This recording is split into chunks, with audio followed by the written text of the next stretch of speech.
నిన్ను చూస్తారు కదా.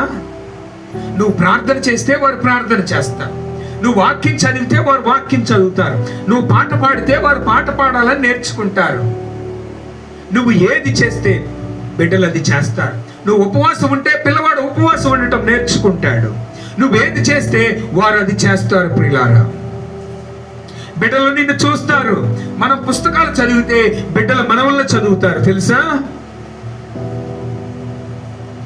మరిమ గారు వింటున్నారా? దేవునికి మహిమ కలుగును గాక.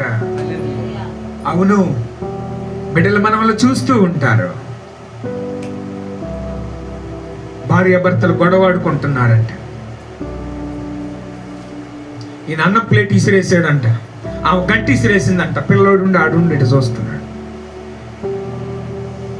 ఏం నేర్చుకుంటాడు పిల్లవాడు? అమ్మ నాన్న ఎలా తిట్టుకుంటున్నారో ఇది నేర్చుకుంటాడు.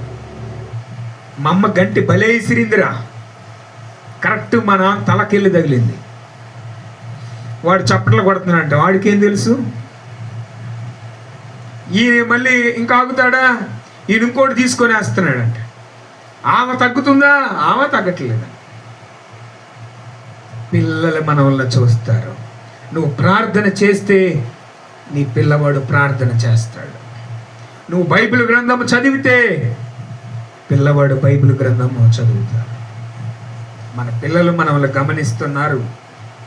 మనం అనుకుంటాం గమనించట్లేదని అనుకుంటాం. మన బిడ్డలు మన ప్రతిరూపాలు అయి ఉన్నారండి.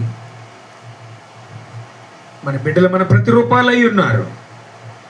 మనం ఏమై ఉన్నామో, మనం ఏం చేస్తున్నామో మన బిడ్డలు అదే చేస్తారు.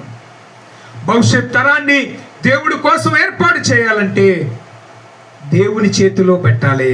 ఆమేన్, హల్లెలూయా.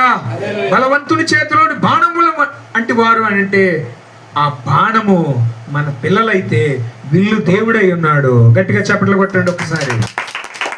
ఆమేన్, హల్లెలూయా. మరి ఆ విల్లు మన కోసం వంగిందండి సిలువలో. ఆ దేవాతి